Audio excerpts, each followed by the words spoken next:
आई जा रउआ सबके बीच में एगो महाभारत से पूर्वी सुनाओ तनी।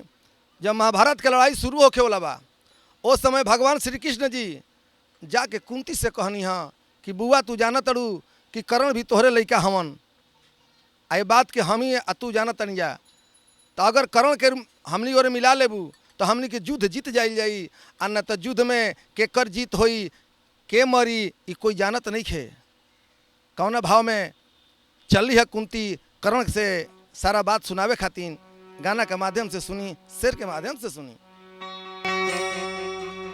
श्याम सुंदर के बात सुन के झट से कुंती धाई, ममता भरी बात जा कर के दानवीर कर्ण से सुनाई। जन्म की कथा कुंती ने कर्ण को लगी बतलाने, थी शर्म की बात बाबू कहने में लगी शर्माने। जो है दिल में बात तू बेटा दिल से तू निकाल दो, है तमन्ना एक बार माता कह के पुकार दो। कुंती के बात सुनने के कर्ण का दिल थर्रा गया, होठ लगा है कांपने आंख में आंसू आ गया।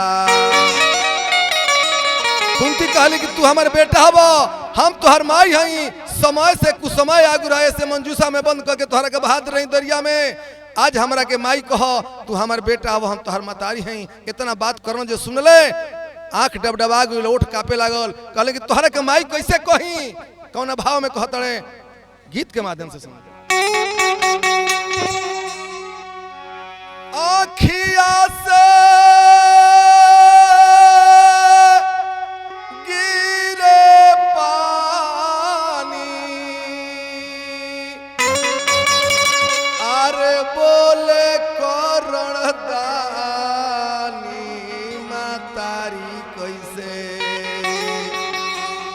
मतारी कैसे कही ए महारानी, मतारी कैसे कही ए महारानी, तारी कैसे कही मतारी कैसे कही, मतारी कैसे कही ए महारानी, कैसे कही ए महारानी।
कहले कि मारे वाला से बचावे वाला महान होला। अब बताओ राधे के माई कहीं कि तोहरा के कहीं कौन भाव में? उनका के मानी रे माई, उनका के मानी दी, उनका के मानी दी, तोहरा के जानी मतारी कैसे कही ऐ महारानी, कैसे कही ऐ महारानी।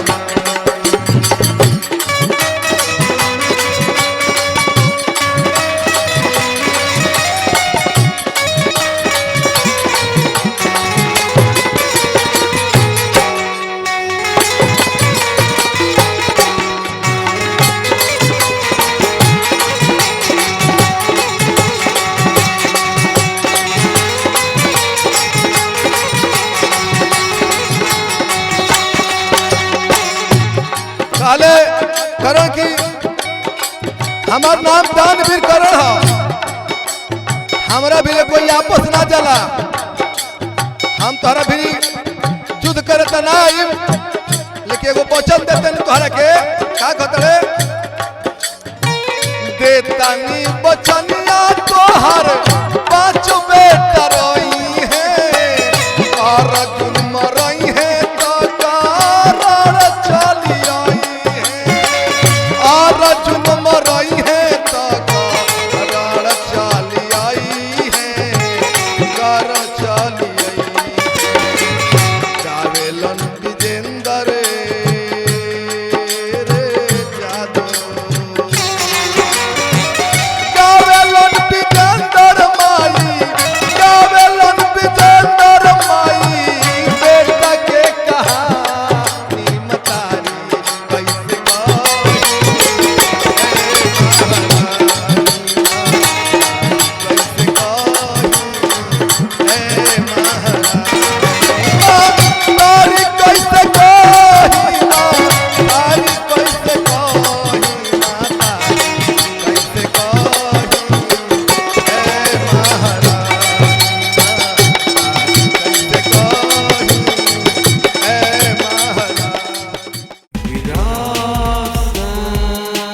विरासत में आज बस इतना ही। अगली बार हम फिर मिलेंगे, तब तक के लिए दीप से इसको इजाज़त दें। नमस्कार। विरासत भूल न जाना, विरासत भूल न जाना।